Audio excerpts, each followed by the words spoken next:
자, 요번에 이제 그 개발 끝난 경공격 헬기 LAH 이게 조금 애매합니다. 제가 이거를 칭찬을 하는 이유는 지능이 이걸 하면서 확보됐어요. 그 지능이라는 게 자동 비행 제어, AFCS와 진동 제어, VCS.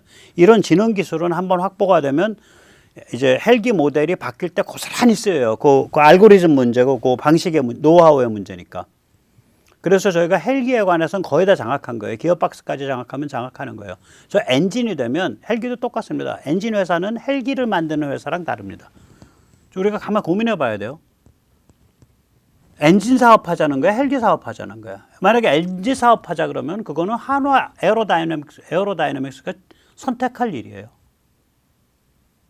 그거 진출할 만하다. 미국한테서도 큰 견제 안 받고 전문화돼 있으니까. 그럼 한화 에어로다이내믹스가 하면 돼. 직접 하든지 아니면은 GE 같은 데랑 손잡고 저걸로 해서 하든지 결합해서 하든지. 그건 한화 에어로다이내믹스가 할 일이에요. 뭐라고 밖에서 얘기할 게 없어요. 그 다음에 이제 두 번째, 왜냐면 그런 기업이 나서서 해주면은 한미 간에 민감하게 조정해야 될 그런 전략적인 이슈들이 기업 간의 거래로 자기들에 의해서 조정된다고요. 그러니까 여기 국방부 장관이 국방부 장관 만나고 뭐 외교부 장관이 외교부 장관 만나서 얼굴 붉힐 일이 없다고. 세련되게 조절이 돼요. 그리고 동맹인데 앞으로도 100년, 200년. 그 뭐하러 그렇게 날 세워요?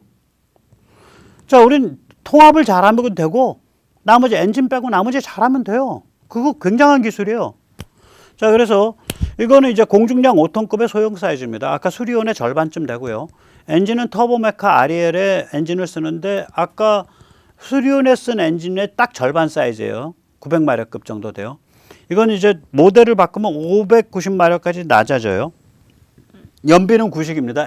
SFC 값이 0.573이에요. 다시 말하자면 킬로와트 아워당 제가 쓰는 것보다 약 한 30% 정도 연료를 더 쓰는 애예요. 킬로와트 아워당. 그러니까 연비가 안 좋은 애인데 제가 어디서 뭐 그런 얘기 슬쩍 들었어요. 이거 왜 했어요? 그랬더니 군에서 말이죠. 저희 연비가 좋다 그래서 만약에 누가 그렇게 말했으면 그 군에서 그 결정한 사람이 바보예요. 엔진은요 가는 거리로 비행기가 작아졌으니까 기름 양 넣으면 멀리 가죠, 당연히. 그건 당연한 거고, 그건 연비가 좋아서가 아니라 작은 비행기가 좋아서, 작은 헬기가 좋다. 수리온 같이 필요 없다. 그래서 군이 결정했다. 그렇게, 우리가 결정한다라고 군에 계신 분이 그렇게 그 뜻으로 말했다면 오케이인데, 연비가 좋아서라고는 얘기를 못 해요. 저 엔진에 대해서는. 그건 좀 공부를 하셔야 돼. 육군 항공대에 계신 분들 같으면 그런 얘기 안 했을 텐데.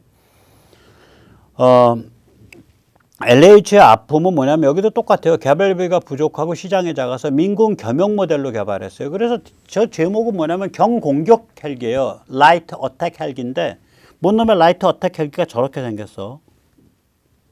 이 어택 헬기는요. 방탄 무지하게 잘 돼 있고요. 이게 좁아요. 앞이. 몸체가 좁고 가늘해요. 딱 한 명이 앉고 두 번째 사람은 이 위에 앉아. 나란히 안 앉아요. 위에 앉고 이게 낮고 밑에 방어판 엄청 깔려 있고요. 그 방탄판. 굉장히 복잡해요. 그리고 모든 기계가 다 이중화돼 있어. 그러니까 이쪽 엔진 깨져도 한 엔진 가지고 돌아가고 못 깨져도 뭘로 돌아가고 전부 이중 처리돼 있어요, 저게. 그래서 기관총 맞아가지고 벌집이 돼도 살아 돌아와요. 그런 게 이제 그런 게 공격 헬기의 특징인데 그 생존성, 그 타프함. 그런 게 다 사상돼 있고 널널하게 좀 저거잖아요. 원래 저 민간 모델 아니에요. 민수 모델 그냥 설계도 그냥 쓴 거예요. 그러니까 그 설계도 쓰고 그냥 프랑스 그 에어버스 설계도 쓰고 에어버스가 추천한 엔진, 에어버스가 추천한 전번에는 수리온 할 때는 엔진을 우리가 골라버렸다고. 그래서 그 엔진하고 변속기가 이게 안 맞은 건데 이번에는 에어버스가 추천한 엔진과 변속기를 그냥 썼어요. 잘 맞죠. 그래서 깨끗하게 잘 돌아다녀. 범용으로 쓰긴 좋아요. 근데 특화된 군용의 어떤 특화 목적에 딱 쓸 때는 군용 중에서도 범용으로 여기저기 다니고 뭐 지휘관도 왔다 갔다 하고 사람 좀 나르고 조금 몇 명 안 되는 사람 안전한 장소에서 그건 좋은데 공격 헬기로 쓴다. 뭐로 쓴다 그러면 이제 좀 깝깝해지는 거예요, 제가. 그런 애는 아니에요.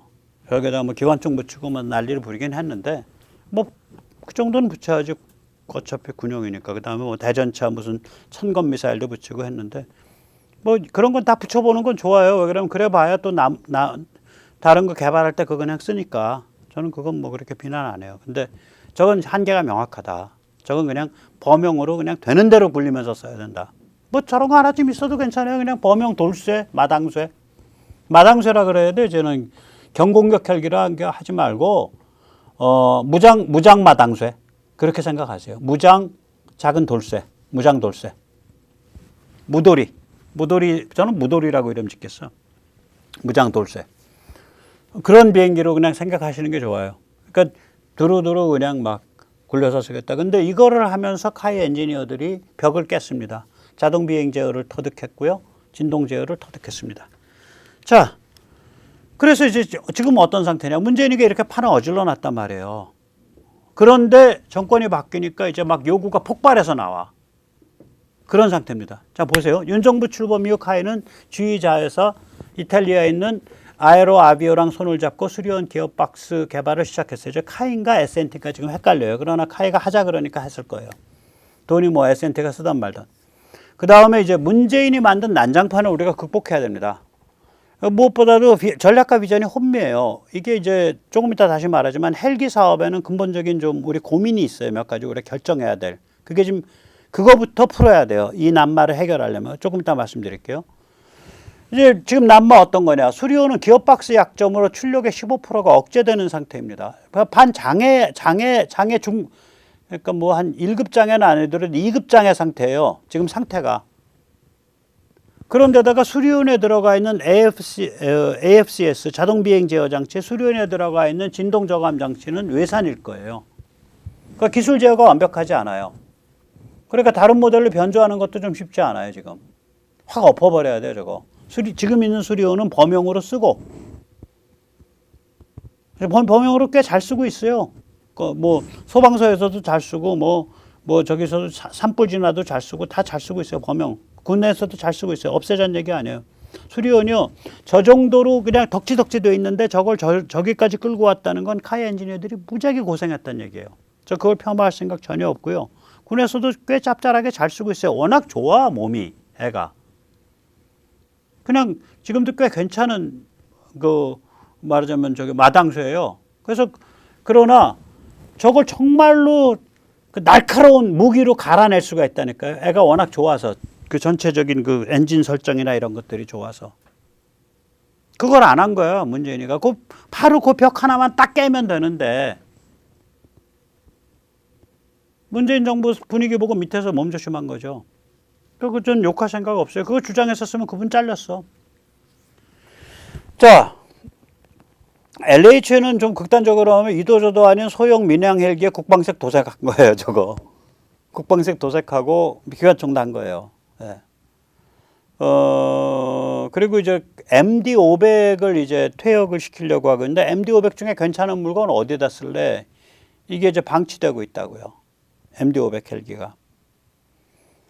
그리고 이제 문재인 때에 아파치는 추가 도입을 안 했고요. 문재인 때에 블랙호크를 침투용으로 개조 안 했어요. 이거 지금 침투용 개조 사업 윤석열 정부 때 하고 시작했습니다. 그렇게. 그럼 이제 윤 정부 들어서 이제 폭발적으로 목소리가 나오기 시작을 해요. 육군에서는 우리 제대로 된 차세대 공격 헬기 혹은 차세대 땡땡 헬기 만들어야죠. 우리 육군 항공단 키웁시다. 이 얘기가 나오고 있어요. 육군은. 얼마 전에 미국이랑 손잡고 그냥 아파치랑 블랙호크 쫙 동원해서 같이 헬기 공중 그 강습 그 종심 진격하는 거 훈련했잖아요. 해군에서는 또 전함에 싣고 다니면서 사용할 수 있는 해군 무인 초계 헬기 필요합니다. 이게 나와요. 해병대에서는 해병대 지금 억지로 지금 설득해가지고 수리온의 마린온을 해병대용 공격 헬기로 바꿨어요. 근데 이제 그거가 이제 그 생존성이 떨어지니까 해군 입장에서는 막강한 무인 공격 헬기 하나 만들어주세요. 그러면 무인 공격 헬기로 밀고 들어가고 그리고 유인 공격 헬기 뒤따라가겠습니다. 이러니까 저거 말 되는 얘기거든. 상륙 작전에 사용할 무인 공격 헬기 만들어 주십시오. 이러고 있다고요. 그러니까 벌써 나오는 얘기가 유인 한족, 무인 두족 나오고 있어요. 군에서 왜 저런 얘기를 쉽게 하냐? 카이가 기술 다 장악했다는 걸 알아요.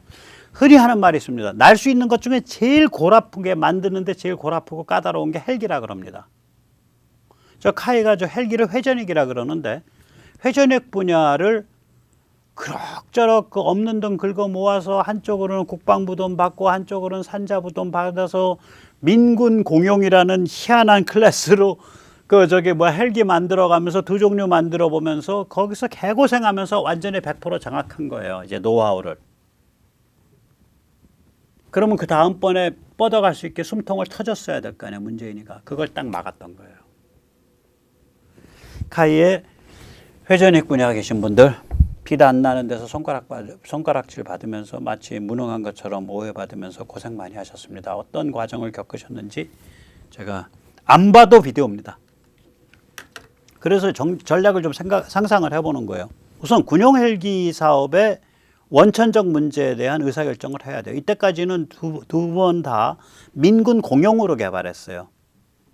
이제는 우리가 군사력이 커졌기 때문에 이제 헬기 사업을 하면 화끈하게 민간 사업 가든지 그거 사업 자신 없으면은 떼내 갖고 사업 분야를 매각을 하든지 바깥으로 카이가 아니면 군사력 강화다 그러면 한국형 군용 헬기들을 서너 가지 종류를 우리가 개발하겠다라고 마음을 먹든지. 근데 이 경우에 그러니까 중간에 어정쩡한 게 없는 게 민군 공용 이런 걸 이미 넘어섰어요. 우리가 단계를. 문제가 뭐냐? 한국군만으로는 시장이 작다는 게 문제입니다. 그러니까 따라서 정부가 결정해야 될 거, 윤석열 정부와 국방부가 결정해야 될 거, 방사청이 결정해야 될 건 뭐냐? 개발비를 투자해서 과감하게 여러 종류의 군용 헬기를 변주할 거냐 말 거냐를 결정해야 돼요. 뭐 기업 박스 하는데 100몇십억 찔러주고 야 네가 책임져. 세상에 그런 날도둑놈이 어디 있습니까? 4,000마력을 감당하는 이 작은 이 정밀 견고한 제품에다가 100몇십억인가 찔러놓고서 네가 책임져. 그게 말이 안 되는 거죠. 우리 그런 일을 하지 말자고요. 그러면 하려면 화끈하게 우리 4종류 정도 변주해가지고 제대로 군용 헬기로서 패밀리 딱 갖추자. 오케이. 그럼 얼마 들어? 해봤기 때문에 다 해서 이제 하면은 이래저래 해서 3조, 뭐 2조 5천억이면 될 것 같습니다. 오케이. 2조 5천억 밀어. 그런 결정을 할 때가 됐어요, 이제. 아니면 지금 상태에서 그냥 간신히 명명만 유지하든지 이제 그 의사결정의 임계치에 와 있는 거예요. 저는 감히 권하면요. 질르면 수출기회 생긴다 이거예요. 지금 한국 방산이 보통이 아니다. 그리고 조금 이따 말씀드리겠지만 미국이 딴 차원으로 갔어요. 안드로메다로 가버리고 있어요. 미국은 또 그래야 될 이유가 있어요. 미국 나름대로. 그쪽은 천조국이라 그러죠. 계속해서 최첨단으로 갈 수밖에 없어요. 로직이. 그럼 밑에 아랫도리가 비어 있다고요. 미국에서 만들어내게 되는 차세대 헬기 그 크고 무시무시하고 한 대에 1억 달러가 훨씬 넘죠. 1억 5천만 달러 이렇게 갈 텐데 그런 헬기를 사서 쓸 때는 많지 않아요. 그럼 이쪽에서 군용 헬기 세트를 딱 갖추고 있으면 짭짤하게 팔 거다. 저는 그렇게 봐요. 트라이 해볼 가치가 있다. 최소한 우리는 최소한 우리 입맛에 맞는 물건을 가지고 중국군 2조 5천억의 개발비를 들여서 물론 이제 취득가는 또 다르지만 2조 5천억의 개발비를 들여서 중국 북부 정거를 딱 제압할 수 있으면 우린 그걸로 된다. 육상군은 제압하니까. 해볼 만하다. 저는 그렇게 보는 거죠. 이 변주를 하는 전제는 2개는 해결이 돼 있고요. 1개는 이제 그 기업 박스하면서 해결이 됩니다. 해결하는 과정이 있습니다. 그래서 이 변주를 하기 위해서는 이 3가지만 더 하면 되고 하나 더 추가하면은 날개 만드는 노하우인데 그건 이제 그 재료랑 뭐 이렇게 형상이랑 해서 전남 고흥에다가 전문 테스트 시설을 갖춰놓고 하고 있어요. 그건 뭐 그런 건 잘하니까 금방 될 겁니다. 자, 그러니까 이때는 이제 딱 갈 때 2트랙을 해야죠. 국산화 될 때까지 아파치 도입하지 마세요. 이거는 이제 문재인의 화법이고 우리 자유공화 시민들의 화법 그리고 우리 북한 자유화를 생각하는 사람들의 화법 그리고 우리 북한이 자유화된 이후에 더욱더 중국과의 대립이 날카로워질 수 있다라고 각오하는 장기화될 수 있다고 각오하는 사람들은 2트랙 갑시다. 2트랙 갑시다. 필요한 만큼 아파치 사들이고 그것과 별개로 차분하게 국산화 갑시다. 투 트랙 해야 돼요. 자, 그래서 이제 변주를 보죠. 변주는 저희가 이제 상상입니다. 뭐 제 입장 아니에요. 이런 거 제가 무슨 무슨 전문가라고. 근데 가만히 들여다보니까 이런 생각이 들어요. 그 심심하잖아요. 한번 들어보세요. 수리온에서 세 가지 변주하자. 그런데 이 세 가지인데 하나는 유인이고 둘은 무인이다. 유무인이 매우 유사하다. 그러니까 변주는 3이 아니라 변주는 한 2쯤 될 거다. 하중으로 보면. 그 다음에 MD500 변주가 상당히 돼 있는데 그거 변주 MD500 요번에 폐기 처분하면서 계속 쓸만한 것들은 그 불안하니까 사고 날 때까지는 사고 났나 봐요 할 수가 없잖아요. 최대한 해서 그 동류 전환 그러니까 부품들 좀 새 걸로 이렇게 조합해 가지고 100대를 퇴역시켰다 그러면 부품 그 중에서 새 걸로만 골라 가지고 창정비하면서 한 60대 건진 다음에 걔는 다 무인 헬기화 시키자. 그럴 거라고 해서 대한항공이 MD500 무인 헬기를 거의 다 만들어 놨어요. 한 70, 80% 해놨단 말이에요. 그 다음에 기존 LAH는 다양하게 굴려가면서 변조하자. 되는 대로 아주 안정되고 비싸지 않은 다목적 소형 헬기로 써보자. 자, 그럼 세트가 갖춰지는 거 아니에요. 다양하게 굴려가면서 쓸 수 있는 그냥 돌쇠, 무돌이든 무슨 돌이든 돌쇠 하나 있고 LAH죠. 좋더라고요. 그냥 그 자체로 다양한 그러니까 LH를 볼 때 제가 무장 헬기로서 작동해야 된다 하면 굉장히 실망스러워요. 아니 헬기 그 동체 퓨즐리지라 그러죠. 퓨즐리지. 그 동체 몸통의 형상 자체가 그냥 민수용 그걸 가지고 그냥 개발한 다음에 그거에다 몇 가지 좀 방탄 처리하고 그리고 나서 도색을 국방색으로 하고 앞에 기관총 하나 달아놓은 거예요. 그러니 그거 안 된다고. 그 본격적인 그 전문화된 특정 목적에 특화된 거 아니에요. 요번에 그 종심 침투하는 헬기를 블랙호크를 왜 개조하겠어요? 블랙호크랑 거의 똑같아요. 블랙호크랑 형상도 비슷하고 저 수리온을 개조를 안 한다고. 왜냐? 군 상태에서 필요한 그 생존에 관한 겹겹의 이중 장치 이런 것들을 블랙호크는 해놨고 수리온은 덜 해놨거든. 그리고 블랙호크는 자기 엔진 파워를 100% 쓰고 있고 수리온은 85% 쓰고 있고. 어쩌면 같은 GE700 안에서도 약간 몇백 마력 차이 나는 그런 모델 차이가 있을지도 모르고 엔진이. 제가 좀 들여다 봐야 되는데 거기까지 못 찾았어요. 그러니까 블랙호크를 침투용으로 개조를 하고 있다고요. 이 개조를 시작하려고 하고 있어요. 국회가 더 오케이 할지 모르겠지만. 수리온은 그걸 못하고 있다고. 못한다고요. 그래서 지금 수리온을 조금 이 노하우를 가지고 수리온에서 겪은 걸 가지고 세 가지를 변주해서 만들자요. 따로. 지금 수리온은 범용으로 쓰고 그건 그러니까 지금까지 한 건 말하자면 그 수업료예요. 근데 수업료 치고는 결과물이 그 나름의 상품성을 갖고 있어. 그래서 카이가 고생했다는 거예요. 수업료로 해서 이거 이제 찌끄레기 됐으니까 갖다 버려. 그냥 우리 잘 배웠다. 그게 아니에요. 수업료를 했는데 그 수업의 대상물이 꽤 상품성이 있는 애로 유지를 했어. 최선을 다해서. 물론 몇 조가 들어가서 그렇겠지만 그러나 남들은 그렇게 그 시간에 그렇게 돈 쓰고도 그거 안 나와요. 그러면서 배울 걸 다 배웠다고요. 지금 상태가. 여기서 한 걸음 더 나가면 이제 명품들이 나와요. KF-21 같은 것들이 나와요. 하자는 거예요. 단 하나의 문제 뭐냐면 한국 국군만 갖고 시장이 좁아요. 그러니까 군사용으로 특화해서 만들어야 되니까. 그러나 첫째, 중국의 북부 전구를 감당을 해야 된다. 근데 미국서는 좀 비싼 데다가 우리 입맛에 안 맞는 것도 있고 우리 무기 통합도 잘 안 되는 것도 있고 그다음에 미국 차세대는 이건 도저히 우리 넘사벽이다. 가격이나 이런 기능들이 지금 우린 그런 게 필요한 게 아니다. 이런 요구 때문에 하자. 저는 정부가 한 3조든 이렇게 해서 한 3가지 모델 하자. 그런데 그렇게 해서 마음 비우고 하다 보면 분명히 수출 기회도 생길 거다. 그게 제 얘기입니다. 그래서 여기서 이제 그림을 한번 그려봤어요. 제가 그린 게 아니라 저희 같이 일하는 친구를 제가 그냥 꿇어 엎드려서 빌어갖고 어떻게 형태를 했는데 웃고 한번 봐주세요. 이게 아파치예요. 아파치를 위에다가 동축 반전을 올려놓은 거예요. 저희 위에는 아파치 롱보 아니에요. 동축 반전이잖아요. 그러니까 날개가 두 겹 돌아가잖아요. 이렇게. 이게 이제 동축 반전이거든요. 상상입니다.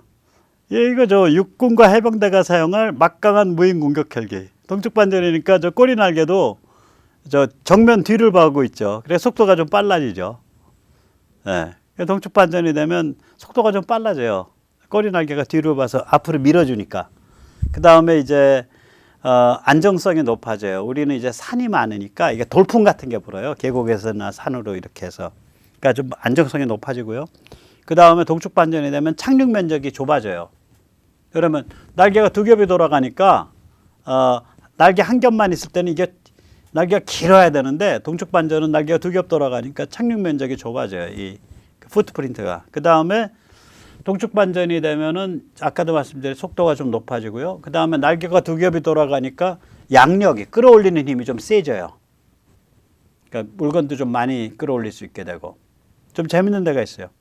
그래서 저는 저렇게 가자. 그러니까 동쪽 반전에 꼬리 날개 뒤를 보고 돌아가고 있고 무장은 거의 뭐 아파치급 무장으로 몽땅 다 채우고 아파치보다 더 좋은 미사일 우리 국내에서 개발한 아파치 헬파이어보다 우리 천검이 좋거든요. 훨씬 그 헬파이어보다 우리 그 저기 헬기에서 전차나 장갑차 잡으려고 쏘는 미사일이요. 그리고 저런 기관총보다 이제 우리가 이제 하면은 이제 그 CTA4 같은 거 하면 무시무시하죠. 지금 저 기관총보다. 뭐 그런 거 하면 좋죠. 그러면 이제 중국 북부 정부의 그 육상 병력에 대한 억지가 확실하죠.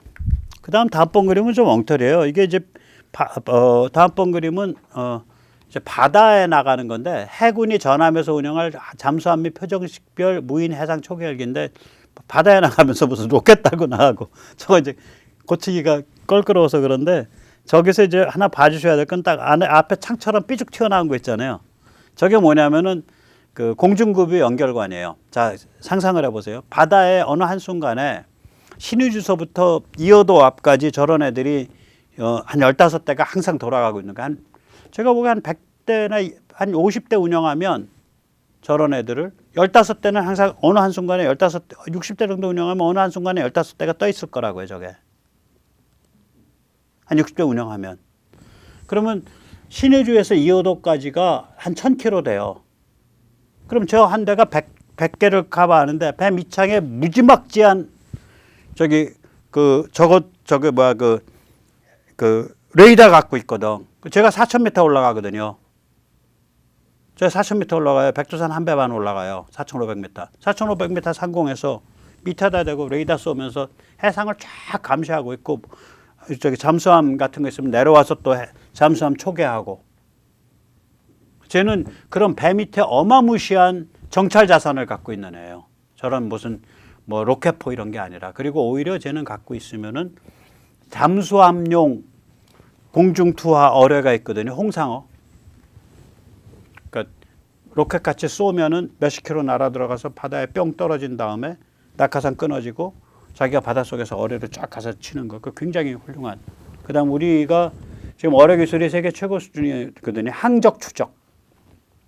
그러니까 그 무슨 초음파 같은 걸로 찾는 게 아니라 저기 어디야 그 배나 잠수함이 만들어내는 그 물결 그걸 찾는 그 첨단 기술이거든요.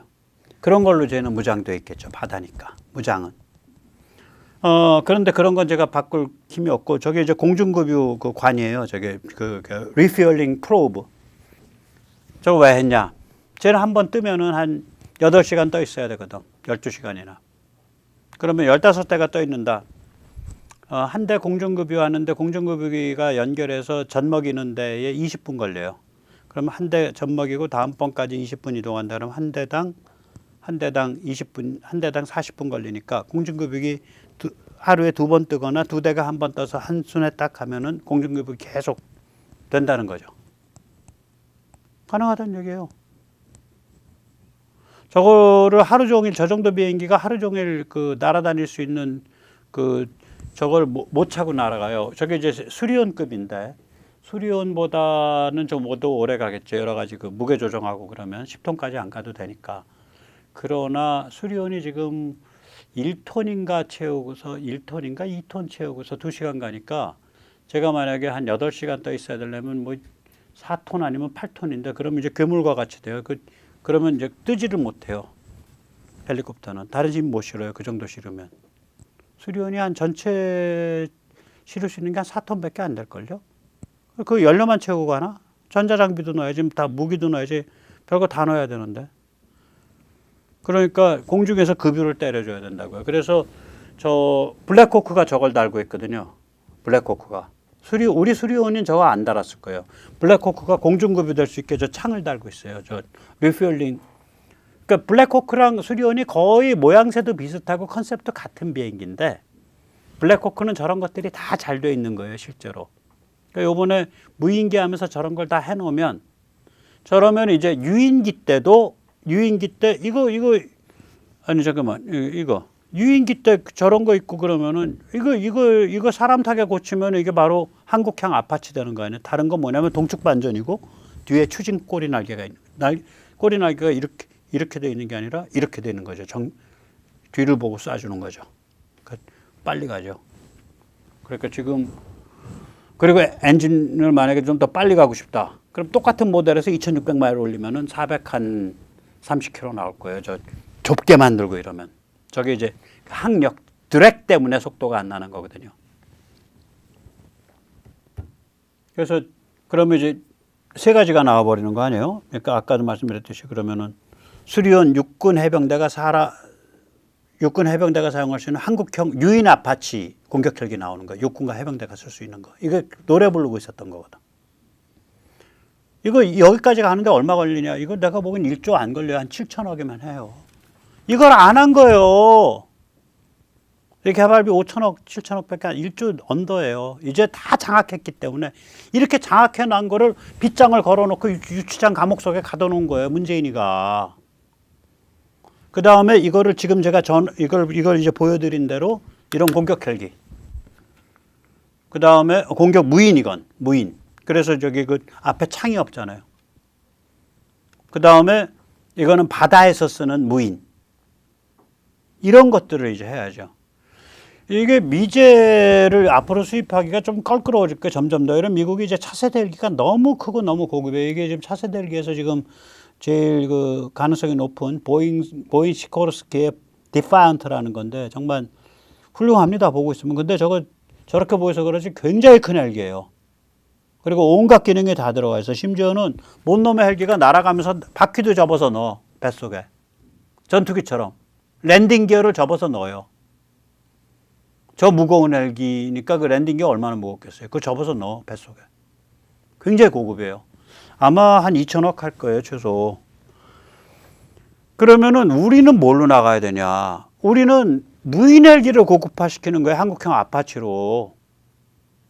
그래서 딱 그 아파치나 그 아파치급 언저리에서 전부 고급화시켜가지고 그거를 해상 초계용 육군과 해병대가 쓰는 유인 공격 헬기, 육군과 해병대가 쓰는 무인 공격 헬기, 그 다음에 걔 따라다니는 MD-500에서 적당히 개조한 무인 공격 헬기, 그 다음에 여기저기 돌아다니면서 심부름하는 돌쇠, 무인 공격 헬기 부족하고 좀 가벼운 거 필요해. 그럼 돌쇠를 또 무인으로 바꿔서 집어넣고 우리는 그 게임 하면 될 거다. 그럼 예를 들어서 무슨 노르웨이가 해안을 지켜야겠다. 우리한테 세트로 좀 몇 대 사면 되네. 그런 거죠. 우리한테 7, 8천억 주고 몇 대 사면 되네. 뭐 한 2조 주고. 그런 거예요. 말레이시아가 해안을 지켜야겠다. 그런 거예요, 그게. 그래서 우리가 이제 그런 게임을 한번 해보자는 상상을 해봅니다. 문재인이가 아무튼 저 아파치 도입 반대하고 그 다음에 수리온 기어박스 안 갖춰놨고 그 다음에 수리온을 이제 변주를 해서 완성시켜야 되거든요. 첫 단계는 산자부랑 손을 잡고 민군 겸용으로 했단 말이에요. 이젠 변주를 해서 군 전용. 그것도 특별한 니드에 다 맞게. 블랙호크와 아파치가 같은 엔진, 거의 같은 급의 엔진인데 컨셉이 다르잖아요. 블랙호크는 그러니까 RSR인데 제가 R은 뭔지 모르겠고 S와 두 번째 S가 search예요. 탐색하고 rescue예요. 구출기예요. 쟤는 블랙호크는 구출 목적이에요. 그래가지고 그 구출을 위해서 뭐 여러 가지 안에 뭐 줄 타고 내려가는 것도 돼 있고 뭐 저걸로 저기 뭐 그 도르래 걸어 가지고 끌어올리는 유압 유압 끌어올리는 장치도 돼 있고 복잡해요. 그 나름대로 굉장히 그 여러 가지를 해놨어요. 그러니까 이 그 군용이라는 건 그 용도에 맞게 특화돼서 딱딱 정해지거든요. 사람 죽이러 가는 건데 그리고 나는 안 죽어야 되고 우리 군은 얼마나 살벌한 비즈니스예요. 근데 그걸 그냥 펑퍼짐하게 민군 겸용으로 하면 그냥 돌쇠로는 쓰지. 군에서도 돌쇠는 필요하니까. 근데 그거보다 딱 한 걸음 딱 더 나가면은 경지가 달라지는 건데 그 한 걸음 더 나갈 수 있는 노하우 우리가 다 구축했다고요. 자동 비행 조정 장치, 자동 비행 조정에 관한 지능, 그 다음에 진동 억제에 대한 지능, 그 다음에 엔진도 다뤄봤고 변속기가 어떤 문제가 있다는 거 알고 있고, 그 다음에 이 로터 블레이드가 어떻다는 것도 알고 있고, 그 다음에 퓨즐리지, 동체도 좀 연구하면은 여러 가지 재밌는 그 모델이 나올 거고, 저런 거는 어디서 디자인 받을 때, 컨설팅 받을 때 깨끗하거든요. 동체 자체는 그냥 돈 주고 딱 컨설팅 받을 수 있을 거예요. 그럼 이제 한 걸음 더 나갈 때가 됐다고요. 그걸 문을 닫아 걸어놓은 거예요. 그리고 아파치도 도입 안 하고 블랙호크도 저거 업그레이드 안 하고. 그래서 제가 국가 반역이다 이거예요. 자, 오늘 여기까지 모시겠습니다. 마지막으로 드리고 싶은 말씀. 자, 이 살벌한 군사 기술, 군사 무기, 군사력 계속 빌드업해서 나가야 되고요. 다시 한번 강조드리지만 그 바탕에는 군국주의적 침략주의적인 게 아니라 저런 따뜻한 한류, 그리고 그 다음에 저런 건강한 경제력, 그리고 이제 그걸 바탕으로 해서 지금 부족하지만 종교인과 지식인들의 각성과 거기에 의한 문화적, 정신적 담론의 축적, 이런 거가 더욱더 아쉽게 됩니다. 오늘 여기까지 모시겠습니다. 감사합니다.